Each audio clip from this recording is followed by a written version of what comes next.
Ladies and gentlemen, my name is Fundiswano Femela from Mangosuthu University of Technology.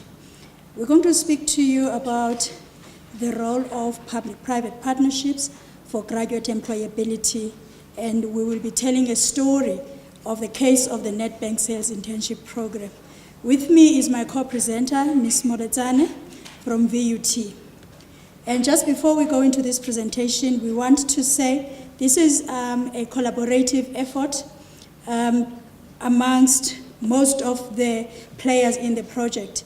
And I just want to introduce the contributors to this work. Ms. Mangu, sitting right there, from the bank SETA. She was the initial champion when we started this project. Mr. Ndovu, sitting there, the head of the marketing department at Mangosuthu. And then we have apologies from Ms. Sofute from Nedbank, Mr. Mabelane from VUT, where are you? Is there? Okay, he's also a participant on the project. The NDP says that by 2030, graduates of South Africa's universities and colleges must have acquired skills to make them employable.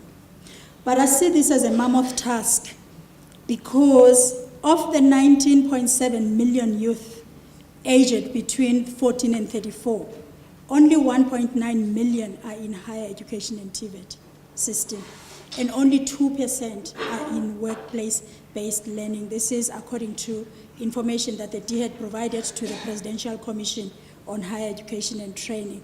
Now the question is, how do we then achieve the ideals of the NDP? And my answer is partnerships.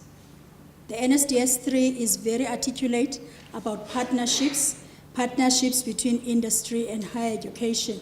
But we also look at partnerships between industry and TVETs, partnership between industry and SETAs, between SETAs and higher education and TVETs, or partnerships amongst all these partners, amongst all these players stated above. Now, there are different forms of partnerships. There are business partnerships, those are for profit sharing. But what we want to look at are social partnerships. These, you can see the definition there. I'm not going to read the definition, but the highlighted things in red, it speaks about collaboration between two or more economic sectors, that these people are collaborating to solve a problem or an issue of mutual concern. So it is when there is some issue that affects everybody that we come together. Now, literature speaks about 4 arenas of social partnerships between non-profit organizations and businesses, governments and businesses, and that's what we want to zoom into. And these, in particular in this category, they categorize public-private partnerships. Now you will note that, and I'm sure you will agree with me, that normally when we speak about public-private partnerships, we're thinking about the big infrastructure projects. But there's an emerging view on public-private partnerships for education, and Latham 2009 defines these in that definition. And again, I'm just going to pull on the highlighted text. It speaks about the pooling and managing of resources, meaning that all stakeholders come together and they pool the resources. They mobilize competencies and competence by the stakeholders. And then it says they are founded on the principles of international rights, ethical principles, and organizational agreements, because you can't get into a partnership without some kind of an agreement. And then it again speaks about consultation with stakeholders, shared decision-making, risk, benefit, and accountability. Now, what are the prerequisites for forming a partnership? Again, I'm not going to go through the literature, but what these authors agree on is that there are specific prerequisites if you're going to form a partnership. They all agree that you have to have shared goal or a shared vision, that you have to that the mission of this collaboration has got to be clearly stated. They speak about relations amongst the partners.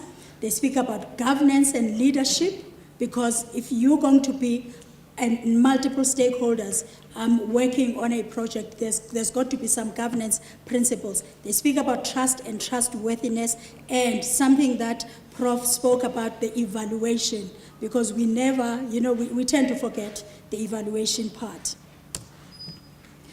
Now, for this project, we are going to use the narrative methodology of telling a story. I'm not going to go to the literature on that methodology, but suffice to say that our project comprised of a partnership between a bank, a SETA, and 3 universities of technology. These universities of technology are in different provinces, and they collaborated. There are 2 represented here. Because we didn't get permission to name the other one, we will not name it, but it's a University of Technology in the Western Cape. Like, I didn't say it.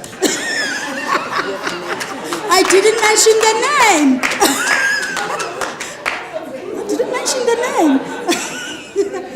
name. So you ask yourself, what was the link between these sets of stakeholders?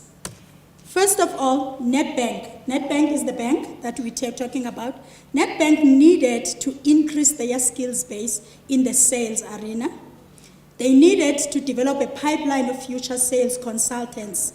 And as they were doing this, they wanted candidates that would best meet the Financial Advice and Intermediary Services Act competency requirements. Bank SETA, as we all know, is a SETA, and their responsibility is on skills development. And specifically, Bank SETA's role is skills development in the banking sector.